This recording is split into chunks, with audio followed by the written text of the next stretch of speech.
Constantino. ¿Qué huele? Pound for pound. Little Giant Boxing. The beautiful Stefi Cohen. Stefi, obviously, first and foremost, talk to me about your accomplishments. I mean, it's crazy. I just looked you up briefly. It says you've broken 25 records powerlifting. Yeah.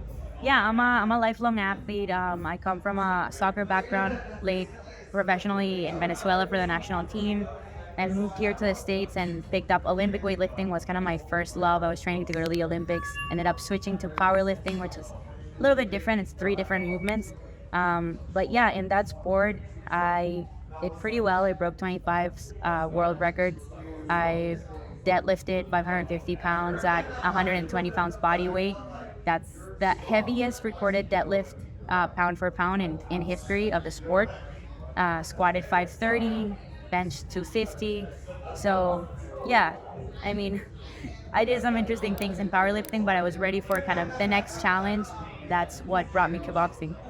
You made history, obviously, of powerlifting, but why boxing? Well, I was coming out of an abusive relationship, and that's kind of what gave me the kind of what awoke the interest of wanting to learn how to defend myself. That was kind of the first thing. And then I just learning more and more about boxing, I just found that it was such a complete sport.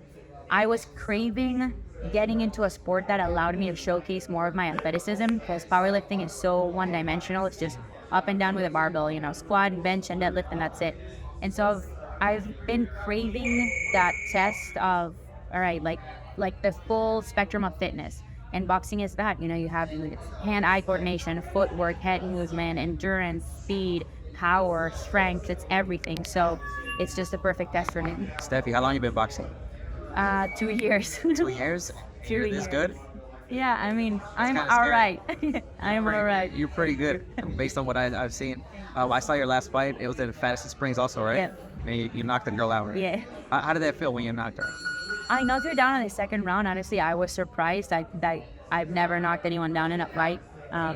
So it was surprising. I feel like I let the adrenaline and the nerves kind of get the best out of me, the excitement.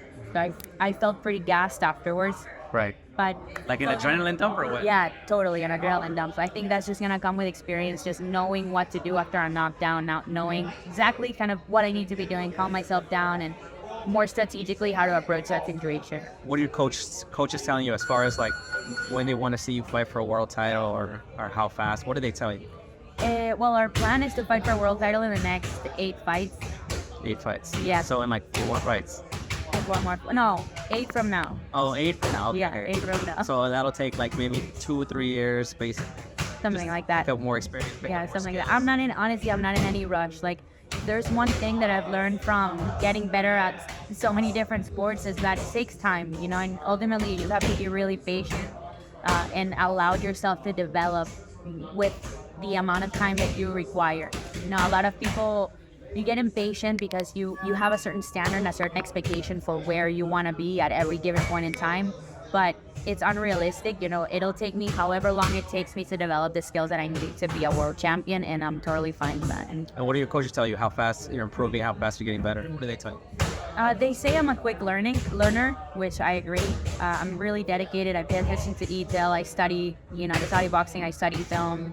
And I train my ass off. I train as hard as I can. I leave it all in the gym every single day.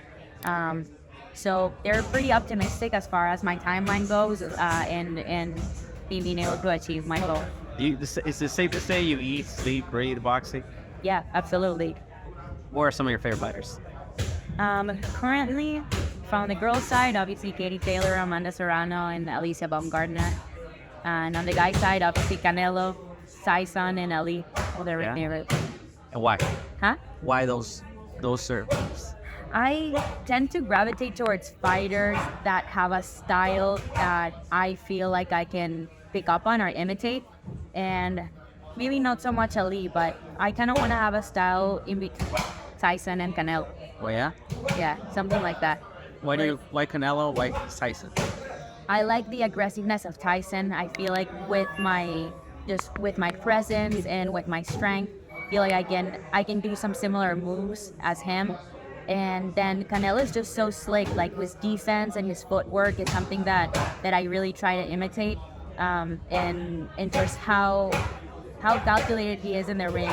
You know, he studies his opponent, he picks up on what they're doing, and then he kind of like slowly breaks them down.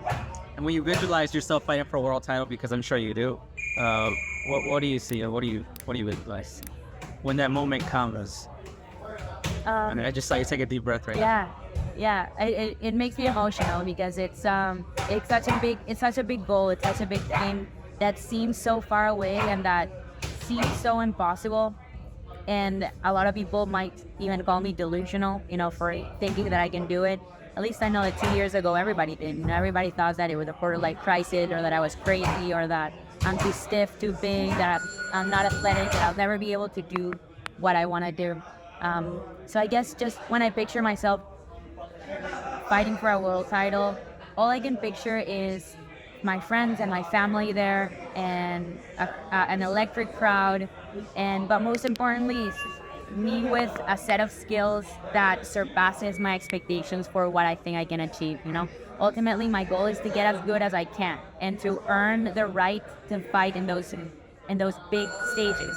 You know, whether I win or I lose, whether I have an all-winning record, whether it ends up with me with a belt in my hand, that's obviously it's what I want and it's what I'm aiming for, but it's not what I live for. You know, I live for the journey, I live for the challenge, and I live for the experience of living like a professional boxer, which is it's such a blessing, it's such a perk, you know, to be able to do this full time. So I'm just happy to be here. Yeah, you're just enjoying the journey. Exactly. All right, anything you want to leave us with about yourself, or anything you want to get off your chest?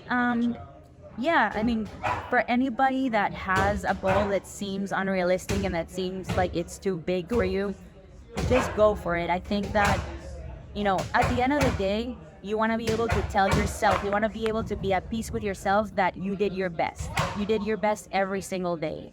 And, you know, that's why I say, like, whether it ends up being what I want it to be or not, I'm going to rest easy because I know that I did my best every single day.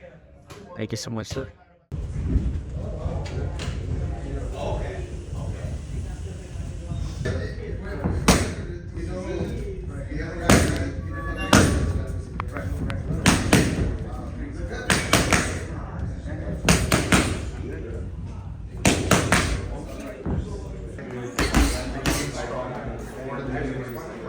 I got